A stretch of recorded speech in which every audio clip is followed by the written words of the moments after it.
En el capítulo 12 vimos a varios personajes como la mujer, que indicamos que es Israel, el hijo de la mujer, que es Jesucristo, cuando nace para hacer su ministerio aquí en la tierra y redimirnos. También aparece el personaje llamado el dragón rojo, que identificamos como Satanás. Y también se nos habla de todos esos ángeles que fueron arrastrados por su rebeldía. También aparece Miguel con su gran batallón ejército de ángeles cuando expulsan a Satanás del cielo. Y termina entonces así el capítulo 12 y entramos al capítulo 13, en donde van a aparecer dos personajes que son identificados como bestias, y vamos a estudiar entonces a cada uno de ellos. En esta oportunidad a esa primera bestia que vamos a ver en el capítulo 13 e identificar qué o quién es. En esta oportunidad nos toca estudiar el capítulo 13 de Apocalipsis, de los versículos 1 al 10. De los dos personajes que se presentan en este capítulo, de uno ya se había escrito con anterioridad y vamos a ver algunas de esas citas. En Daniel 7:7 vemos esto. Después de esto miraba las visiones de la noche, y he aquí una cuarta bestia terrible y espantosa, fuerte en gran manera. Esta tenía grandes dientes de hierro, devoraba, desmenuzaba y pisoteaba las obras con sus pies. Era muy diferente de todas las bestias que habían aparecido antes de ella, y tenía 10 cuernos. Mientras yo contemplaba los cuernos, he aquí que otro cuerno, uno pequeño, crecía entre ellos, y delante de él fueron arrancados 3 de los cuernos anteriores, y he aquí que este cuerno tenía ojos como ojos de hombre, y una boca que hablaba arrogancias. Como pueden notar, se colocó aquí en amarillo el término otro cuerno, uno pequeño, porque se refiere a ese personaje que estaremos estudiando en este capítulo. Por otro lado, en Mateo 24, cuando Jesucristo está hablando del tiempo final, en el versículo 15 dice lo siguiente: por tanto, cuando vean establecida en el lugar santo la abominación desoladora, y esta es la referencia a ese personaje de la cual habló el profeta Daniel, el que lee entienda. Un poco más adelante, ahí en 2 Tesalonicenses, capítulo 2, versículo 3, Pablo dice: nadie los engañe de ninguna manera, porque esto no sucederá sin que venga primero la apostasía y se manifieste el hombre de iniquidad, el hijo de perdición. Dos maneras más de identificar a este personaje. Continúa diciendo: ¿no se acuerdan de que mientras yo estaba todavía con ustedes les decía esto? Y entonces será manifestado aquel inicuo. Otras versiones dicen impío, malvado, hombre de anarquía, a quien el Señor Jesús matará con el soplo de su boca y destruirá con el resplandor de su venida. El advenimiento del inicuo es por operación de Satanás, con todo poder, señales y prodigios falsos. Y notemos acá que el aparecimiento de este personaje en Apocalipsis 13 viene precisamente porque es una obra de Satanás, que es acompañado este evento con poder, señales y prodigios falsos. Hijos, dice Juan, y él es el que introduce, ahí nos quedamos, Juan es el que introduce el término de anticristo, ¿verdad? Bueno, hay una cita más que ya la vimos. ¿Se recuerdan cuando estudiamos los dos testigos? Dice: cuando hayan concluido su testimonio los dos testigos, aquí introduce esta palabra: la bestia que sube del abismo hará guerra contra ellos, los vencerá y los matará. Este término bestia que les puse aquí en amarillo es el mismo término que va a aparecer ahorita que entramos entonces a Apocalipsis capítulo 13. Y aquí ingresamos, versículo 1. Dice Juan: si ustedes se recuerdan, nos quedamos en el capítulo 12, donde Satanás dice que se para en la arena, a la orilla del mar. Y entonces, aquí en el siguiente versículo, ya dice Juan: y vi que subía del mar una bestia que tenía 10 cuernos y 7 cabezas. Sobre sus cuernos tenía 10 diademas, y sobre sus cabezas había un nombre de blasfemia. vamos a ir viendo el significado de todo este simbolismo. El término bestia da la idea de ferocidad, salvajismo, crueldad e irracionalidad. Incluso los estudiosos dicen que el término es una bestia feroz, ¿verdad? Y lo que está haciendo es describiendo la personalidad de este ente que vamos a ver quién o qué es, ¿verdad? Pero dice que es alguien espantosamente irracional, cruel y salvaje. Esta bestia representa tanto a una persona, pero viene en relación con un reino o nación o naciones. O sea, ahorita vamos a identificarlo, es la postura que tenemos de que esta bestia es una persona, es un ser humano, ¿verdad? Y vamos a ver por qué hacemos ese énfasis, porque hay otras interpretaciones. Aquí en esta siguiente diapositiva hacemos la pregunta, ¿quién o qué es la bestia? Bueno, los primeros intérpretes cristianos del inicio pasando el tiempo de Juan, los primeros hermanos que estudiaban el Apocalipsis, identificaron a la bestia como el anticristo. Por eso le pusimos un chequecito, porque esa es la postura que nosotros tenemos en cuanto a quién es esta bestia, es el anticristo. Ahora, conforme pasaron los años, por ejemplo, los pre-reformadores y los reformadores, por el contexto en que estaban viviendo, algunos de ellos identificaron esta bestia, pensaron que era el Papa, ¿me explico? Que el Papa era este personaje que se miraba acá. Sí se recordarán, al inicio de estudiar Apocalipsis, estudiamos distintas corrientes de interpretación, y una de esas corrientes eran los preteristas, que viene de la palabra pretérito, o sea, pasado. Los preteristas son los que consideran que todo lo que dice el Apocalipsis ya pasó. Pasó ya cerca del siglo I y ya son hechos pasados. Así que los preteristas consideraban que el personaje que es esta bestia era Nerón. Resulta, el emperador Nerón, este Nerón fue el mismo que mandó a matar a Pablo y fue el que mandó a matar en su tiempo de emperador, también fue muerto Pedro, ¿verdad? Los dos apóstoles. Entonces murieron en el tiempo de Nerón, y Nerón es el mismo que mandó incendiar Roma, ¿verdad? Y que cuenta la historia que estaba tocando su arpa mientras se quemaba Roma, y fue el mismo que le echó la culpa a los cristianos del incendio de Roma. Ahora, resulta que esta es solo una fábula, llamámosle. Algunos lo identificaron con Nerón porque se supone que Nerón se había suicidado y había vuelto a la vida. Entonces, con esa historieta, ese mito, algunos identificaron que Nerón era esta bestia, pero no es la postura que tenemos. Hay otras, por ejemplo, algunos dijeron que la bestia en realidad no es una persona, sino se refiere a un grupo de falsas enseñanzas, de herejías. Dentro de ellas, la herejía de que Cristo no es Dios. Esa herejía venía desde el tiempo del apóstol Juan, ¿verdad? Hay otros que han identificado que la bestia son los gobiernos que a través de la historia han perseguido cristianos. Entonces identifican a la bestia como los gobiernos anticristianos. Ahora, repito, nosotros estamos con la posición de que esta bestia se refiere al anticristo, ¿verdad? Y nos dice que esta bestia subía del mar.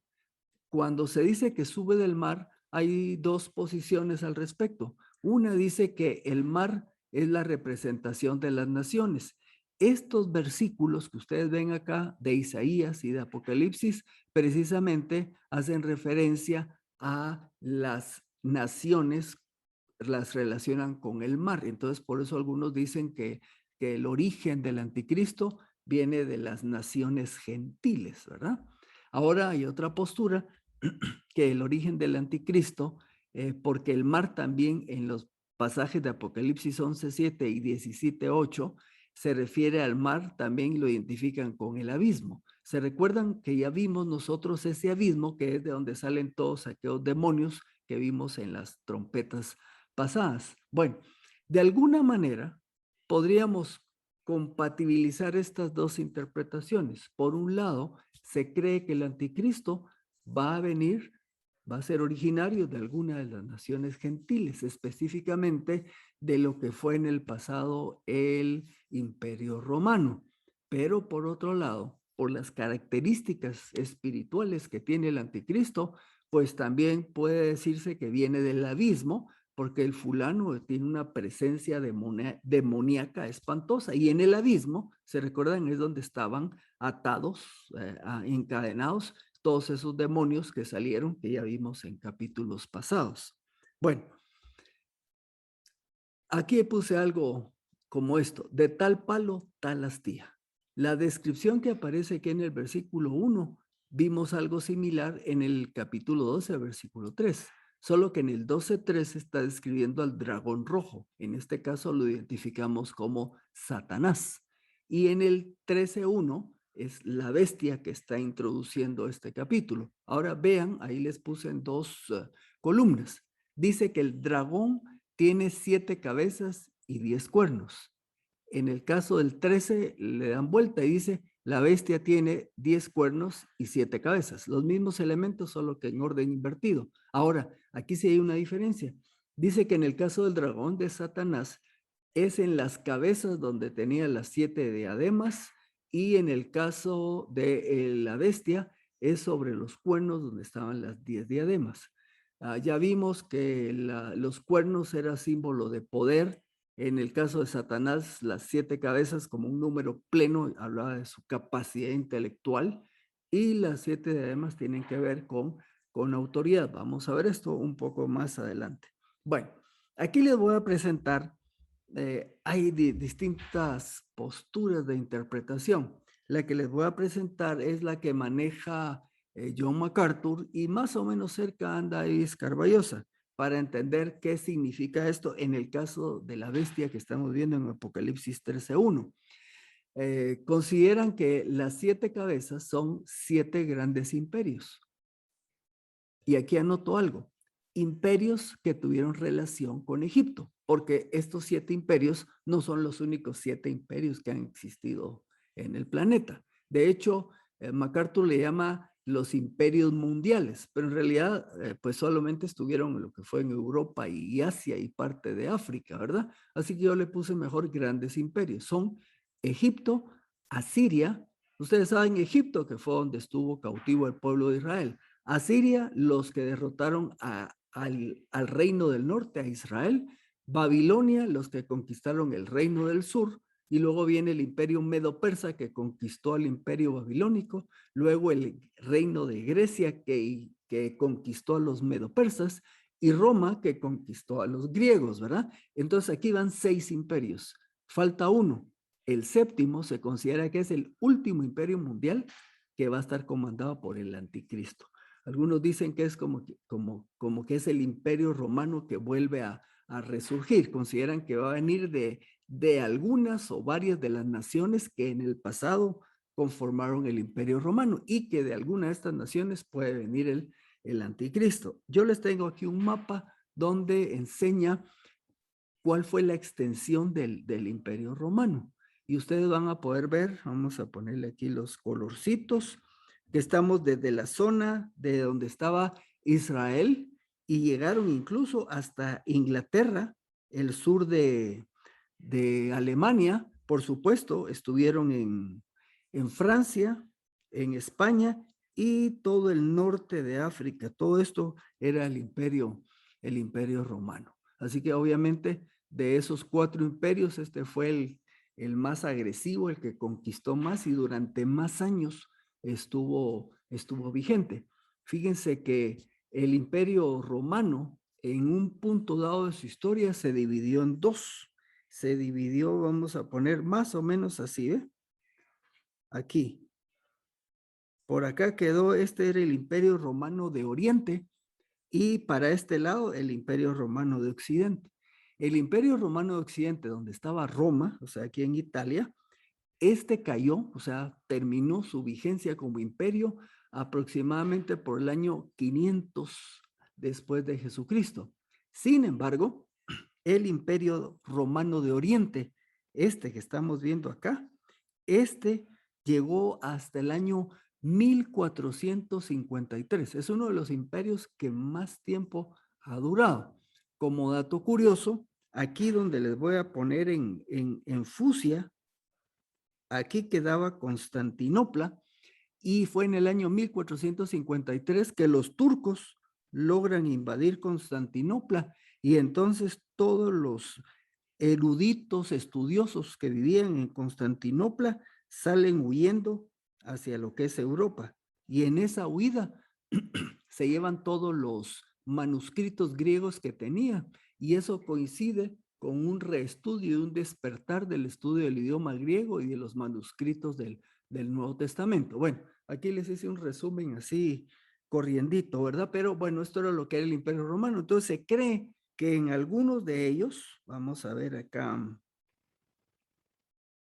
que de alguno de estos países se cree que va a surgir el anticristo y que de alguno de estos países podría resurgir también ese último imperio que va a llegar a tener un control de tipo mundial.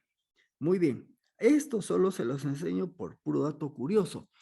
Lo que pasa es que cuando estaba leyendo a los autores cristianos hablando de estos imperios, vino a mi mente, bueno, imperios mundiales, es que no solo esos imperios mundiales han habido. Y les cuento esto por si no se acordaban.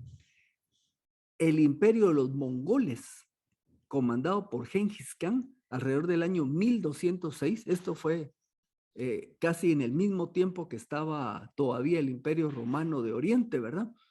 Ellos llegaron a conquistar todo este territorio que ustedes miran ahí, que es de 24 millones de kilómetros cuadrados. Históricamente es el imperio más grande que ha habido.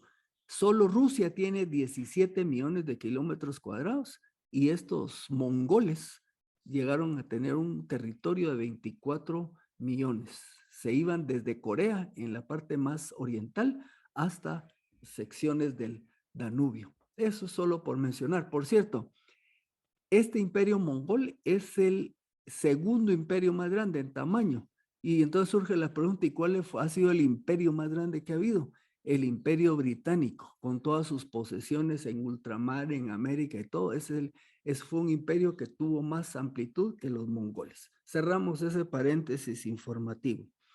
Los 10 cuernos se nos dice que son gobernantes que tendrán el poder político y militar del mundo. O sea que en la imagen de esta bestia, por eso les decía, es un personaje, es un ser humano, pero que viene con elementos de naciones gobernantes sobre los cuales está este anticristo y a través de los cuales ejerce su autoridad. Y por eso dice aquí que las diademas indican la autoridad y poder de estos gobernantes. He aquí lo que hablamos, los significados tanto de las cabezas, de los cuernos y de las diademas. Dice también el pasaje que tenía un nombre blasfemo. ¿Qué quiere decir este nombre blasfemo? Se refiere, como lo han hecho otros personajes a través de la historia, es el hecho de atribuirse el nombre y título que afrenta la realidad del Dios verdadero. Usted sabe que, por ejemplo, hubo césares o emperadores romanos que se adjudicaron ser divinos.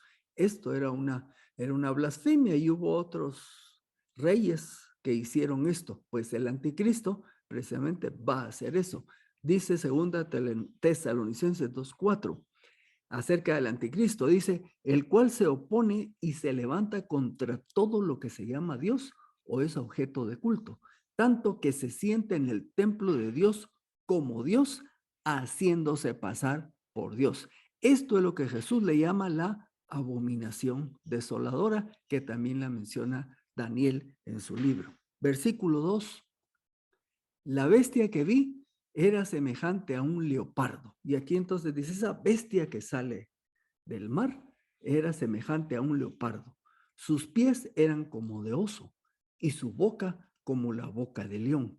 Y el dragón le dio su poder y su trono y le dio su poder y su trono y grande autoridad. Si usted se fija en estos animales, son parecidos a los que ve Daniel en la visión que tiene. Y entonces vamos a ver qué características puede tener el anticristo. En Daniel capítulo 7, versículo 3 al 7, aparece la descripción de las bestias que corresponden a los imperios pasados. El anticristo tendrá las cualidades de estos imperios descritos por Daniel. Por ejemplo, habla de león, ferocidad. Habla de pies como de oso, fortaleza. Y el leopardo, que representó al imperio griego, velocidad, porque el imperio griego hizo las conquistas en un periodo de tiempo así increíblemente, increíblemente corto. Y agrega, y el dragón, o sea, Satanás, le dio su poder y su trono y grande autoridad. Así que el origen del poder y autoridad que tiene el anticristo es Satanás. Y este anticristo va a tener una autoridad absoluta sobre la humanidad y sus recursos. Recuerde que el mundo entero, nos dice 1 Juan 5:19, está bajo el poder del maligno. Y también a Satanás se le llama príncipe de este mundo. Así que cuando aparece el anticristo, Satanás le está cediendo, dando o lo está empoderando, está compartiendo con él su trono porque está el mundo bajo el poder del maligno y es príncipe de este mundo y le está dando también la autoridad para gobernar. Por eso es que va a lograr hacer eso a nivel mundial. Y claro, nos lleva una pregunta. ¿Es posible que alguien llegue a tener una autoridad tan grande? Porque ustedes piensan en el mundo de hoy con sus distintos balances de poder, uno se pregunta, ¿cómo va a ser posible que alguien llegue a tener un poder y autoridad que pueda abarcar a todo el planeta? Bueno, les voy a poner solo de muestra. El dicho dice, para muestra un botón, pero yo les traigo dos botones. Aquí están estos botoncitos. Miren, pues, en su pantalla de su lado izquierdo aparece Vladimir Putin. Él es el actual presidente de Rusia, ya va como por su segundo o tercer periodo y ya se garantizó que puede seguir siendo presidente casi como llegando al año 2034. Para esa época él ya tendría 80 y pico de años. Ahora, él gobierna sobre una nación que tiene 146 millones de habitantes y los gobierna con un poder absoluto. Por eso es que ha seguido en el poder, ¿verdad? Y alguien decía por ahí, los comentaristas de noticias dicen, pero ¿por qué no sale del poder? Porque si él sale del poder, lo van a perseguir legalmente en su mismo país y mientras sea presidente es intocable. Pero si Vladimir Putin podemos sorprendernos de que tenga ese poder con 146 millones de habitantes, giren su vista a la derecha y miren este chinito.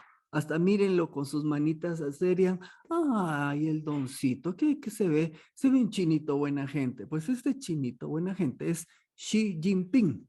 Él gobierna sobre una nación de 1.300 millones de habitantes. China tiene el 17% de la población mundial y este chinito que se ve carita de buena gente, ¿verdad? Tiene un poder y una autoridad absoluta. Ustedes saben que en China, que el evangelio corra libremente, olvídense, los cristianos tienen que reunirse bajo de agua, de en secreto, y tienen sus códigos y todo porque el Estado los persigue. Este chinito es el responsable hay una etnia islámica que están en China, en la parte occidental de China, que se llaman los uigures. A ellos, fíjense que los hijos habían ido a estudiar y cuando regresan de vacaciones no encuentran a sus papás en las casas. Resulta que todos los papás que son musulmanes, pero de origen chino, digamos, los fueron a traer y los metieron en campos de concentración y ahí los están reeducando para que dejen sus creencias. Ok, les puse aquí dos ejemplos de dos, digamos que son dictadores, por así decirlo, ¿verdad?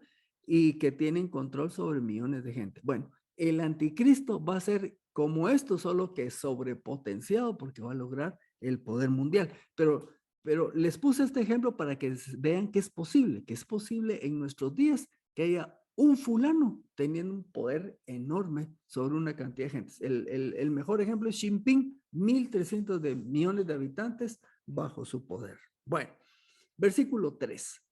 Vi una de sus cabezas como herida de muerte, pero su herida mortal se había sanado y toda la tierra se maravilló en pos de la bestia. Aquí lo que tenemos es una falsa muerte y una falsa resurrección. El término cuando dice, vamos a regresar, cuando dice que, vamos a poner acá esto, cuando dice como herida de muerte, No está hablando de una herida así que te lastimaste, pues no. Lo que está diciendo es una herida mortal y lo que quiere decir es que una de sus cabezas murió. Y lo que está indicando que el anticristo, por lo menos como se va a conocer el mundo, digamos que muere, pero regresa a la vida. Y por esa razón, entonces, decimos que es una falsa muerte y una falsa resurrección. Y les voy a explicar por qué. Porque alguno podría decir, bueno, si muriera el anticristo en un momento dado cuando se presenta en la escena mundial, si de verdad muere, ¿cómo resucita? Bueno, Satanás no tiene ese poder. O sea, su papá, porque prácticamente es el papá del anticristo, no tiene el poder de volver gente a la vida. Ese poder solo lo tiene Dios, solo lo tiene Jesucristo. Así que por esta razón consideramos que es, y recuérdense que es un engañador, ¿verdad? Entonces, fingir una muerte y una falsa resurrección hace que salga a la luz y que se vuelva más famoso todavía. Por eso dice, impacta a toda la humanidad, generando la admiración por el anticristo y pues se vuelven sus seguidores. Solo por mencionarles, ¿verdad? Alguno menciona que la única manera que de verdad muriera y que regresara a la vida es porque Dios, de acuerdo a sus planes, hiciera eso, ¿verdad? Pero eso es solo una postura que hay por ahí en algún autor. Así que yo me inclino más por esta parte, el engañador engañando, ¿verdad? Para adquirir fama, para adquirir poder, para tener más y más seguidores. ¿Y qué dice el siguiente versículo? Y adoraron al dragón porque le había dado autoridad a la bestia, y adoraron a la bestia diciendo, ¿quién es semejante a la bestia? ¿Y quién puede combatir contra ella? O sea, el resultado del crecimiento del anticristo es que también hay adoración para Satanás. Anotamos acá que esta admiración se convirtió en adoración. Adoración que, consciente o inconscientemente, también iba dirigida a Satanás. Cuando digo conscientemente, porque habrán personas que sí, están claros de que están adorando a Satanás y habrán otros que a través del anticristo, esa llega de manera indirecta la adoración a Satanás. La autoridad del anticristo, y anoto aquí entre paréntesis, porque Dios así lo permite, recuérdese, nada puede suceder si Dios no lo permite. La autoridad del anticristo es absoluta, por lo que entonces dicen los habitantes de la tierra, ¿quién puede combatirlo? ¿Se acuerda usted de Nabucodonosor? El domingo estábamos hablando de él, cuando le dice a los tres jóvenes, ¿qué Dios será el que los libre de mis manos? Así como Nabucodonosor tenía una autoridad absoluta sobre su imperio, él decidía quién vivía y quién moría. Bueno, así es la autoridad que va a tener el anticristo, solo que esto va a ser a nivel mundial. Y a la bestia, a esta bestia, a este anticristo, le fue dada una boca que hablara insolencias, o sea, palabras arrogantes y blasfemias. Y le fue dada autoridad para actuar por 42 meses. Le fue dada. Esto quiere decir que no es de suyo propio. Esa autoridad y ese poder los tuvo solo porque Dios se lo permitirá en un futuro. Así que ni aún lo que va a hacer el anticristo es porque él puede hacerlo solo, ni porque Satanás es muy poderoso, pero si Dios no lo permite, no podría pasar. ¿Por qué lo permite Dios? Porque está dentro de su plan divino para la humanidad. Dice que este anticristo blasfema, ¿verdad? Una blasfemia son palabra o expresión injuriosas contra alguien o algo sagrado. Y obviamente sus blasfemias van dirigidas a Dios y a todo lo que tiene que ver con Dios. Ahora, eso sí, el tiempo que va a poder ejercer esta autoridad va a ser definido. Son 42 meses, lo mismo que 3 años y medio. Y fundamentalmente este crecimiento del anticristo va a ser en la segunda parte de la tribulación. Nos dice el versículo 6. El anticristo abrió su boca en blasfemias contra Dios para blasfemar contra su nombre y contra su tabernáculo, es decir, contra los que tienen morada en el cielo. Cuando se dice que blasfema contra Dios, lo que está haciendo es adjudicándose él mismo ese honor que solo le pertenece a Dios. Y además de esto, está injuriando su lugar de adoración, haciendo sacrificios a Satanás, que es lo que se considera que también hace cuando se presenta en el templo y requiere o pide que sea adorado como Dios. Y además, parte de su blasfemia es que habla irrespetuosamente contra los ángeles y los redimidos que están en el cielo. En pocas palabras, tiene una boquita que no tiene ningún tipo de límite para expresar toda clase de sandeces, ¿verdad? Dice el versículo 7, y le fue permitido hacer guerra contra los santos y vencerlos. Cuando dice vencerlos, no es nada más que los echó a tierra y les dobló el brazo, es matarlos. O sea, este anticristo obviamente va a participar en ese proceso de persecución. Vimos en el capítulo anterior que Satanás se va detrás del pueblo de Israel y no sería raro que está a través del anticristo haciendo esta tarea, ¿verdad? Y dice que tiene la autoridad para pelear contra los santos, los va a vencer, los va a matar. También dice que le fue dado poder sobre toda raza y pueblo y lengua y nación. Quiere decir lo que estamos repitiendo varias veces, que tendrá una autoridad universal sobre todas las naciones del planeta. Y el versículo 8 dice, y le adorarán todos los habitantes sobre la tierra, cuyos nombres no están inscritos en el libro de la vida del Cordero, quien fue inmolado desde la fundación del mundo. Este versículo, uno de los comentaristas dice que es un poco difícil de traducir. Yo les voy a enseñar aquí dos traducciones y cómo una nos da un poco más de luz. Pero primero vemos la primera parte. Dice, le adorarán los habitantes de la tierra. ¿Quiénes son estos habitantes de la tierra o moradores de la tierra? Son todos aquellos que no creyeron en Cristo, cuyas mentes y corazones están enfocadas en la vida material y que se han ido en pos o detrás del anticristo adorándole.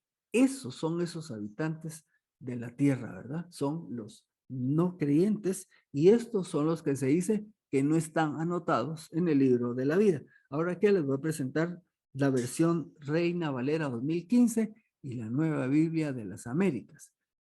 Vean esta parte porque aquí hay un poquito de cosas interesantes. Dice, cuyos nombres no están inscritos en el libro de la vida del Cordero, coma, quien fue inmolado desde la fundación del mundo. Así como tradujeron los revisores de esta Reina Valera 2015, da a entender, vamos a hacer las lucecitas, dice, no están inscritos en el libro de la vida del Cordero, quien fue inmolado desde la fundación del mundo. Podría entenderse que Jesucristo fue inmolado, dio su vida en sacrificio desde la fundación del mundo. Si lo leemos como está en la Reina Valera. Ahora quiero que corran su vista a la derecha y vean cómo lo traducen los de la Nueva Biblia Latinoamericana. Es el mismo versículo, solo que le dan otra redacción. Dice, cuyos nombres, obviamente los moradores de la tierra, no han sido escritos desde la fundación del mundo en el libro de la vida del Cordero que fue inmolado. Este sentido explica un poco mejor. Aquí no nos está diciendo que el Cordero fue inmolado desde la fundación del mundo, que es la idea que nos da la 2015, sino que nos dice que el libro de la vida desde la fundación del mundo y aclara del Cordero que fue inmolado. Esa es una realidad. Cristo dio su vida en la cruz y así se identifica aquí. Aclarémoslo un poco más. Vamos a una cita de 1 Pedro 1, 19, 20. Pedro lo explica así. Oigan esto. Sino con la sangre preciosa de Cristo, como de un cordero sin mancha y sin contaminación. Aquí está la explicación. Él, a la verdad, fue destinado desde antes de la fundación del mundo. O sea, el plan de que él iba a dar su vida para pagar el precio del pecado está aquí preparado, dice, desde la fundación del mundo. Pero, aquí está el punto, ha sido manifiesto en los últimos tiempos por causa de ustedes. En pocas palabras, lo que quiere decir, el plan de que Cristo haría su vida está preparado desde la fundación del mundo, pero se ejecutó hasta el momento en que Él entra en la historia de la humanidad, que fue cuando nació, que fue cuando tomó su parte humana y entonces el Dios hombre le entrega su vida en la cruz por todos nosotros. Esa es la explicación que aclara lo que dice el versículo 8. Y llegamos entonces al final de esta sección con esto. Les comento, cuando yo leí este versículo, me fui por el lado que dicen los comentaristas que no hay que irse, pero ya después fui entendiendo. Dice, si alguno tiene oído, oiga. Si alguien lleva en cautividad, es llevado en cautividad. Si alguien mata a espada, tiene que ser muerto a espada. Aquí está la perseverancia y la fe de los santos. Yo cuando lo leo de la primera vez dije, oh, ajá, aquí lo que dice es que todos este anticristo y todos estos malvados van a pagar, porque dice que si alguien mata a espada, tiene que ser muerto a espada. Así que aquí lo que ya Dios les está diciendo es que van a haber consecuencias para ellos. Pero, oh sorpresa, cuando empiezo a leer a los comentaristas y escuchar, y el sentido es otro, y aquí se los presento. Este pasaje no está hablando de las consecuencias que sufrirán los malvados, sino de la actitud que deben tener los creyentes al ser perseguidos. Ojo, esto me le dio un giro completamente al versículo 10. Y vamos a ver aquí de nuevo dos traducciones, la Reina Valera 2015, que es la que uso mayoritariamente, y la Nueva Biblia Latinoamericana. Repito, si alguno tiene oído, oiga. Si alguien lleva en cautividad, es llevado en cautividad. Si alguien mata a espada, tiene que ser muerto a espada. Ahora, la Nueva Biblia Latinoamericana corresponde a este sentido de lo que va encaminado a la actitud que deben de tener los creyentes ante la persecución. Ahora vean cómo dice aquí. Si alguien es destinado a la cautividad va. Si alguien ha de morir a espada ha de morir.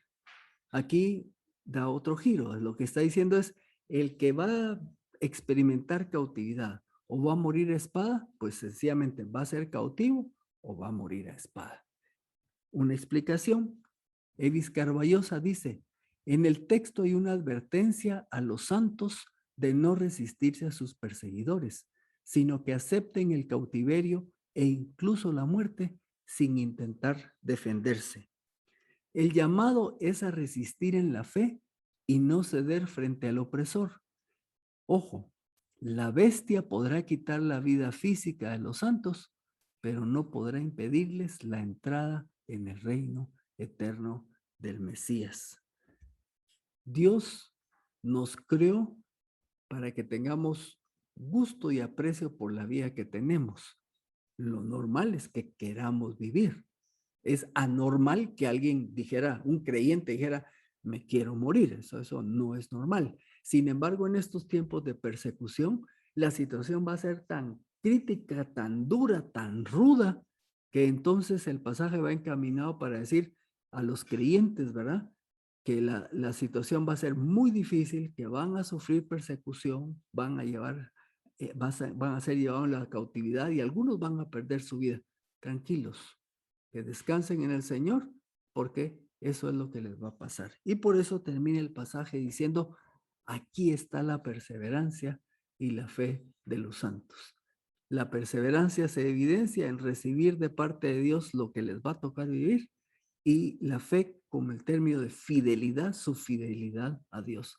Recordemos algo, todos estos creyentes de la gran tribulación, eso no debemos de perderlo de vista en esta escena, fueron personas que no creyeron en Cristo Jesús cuando pudieron haber creído, como nosotros.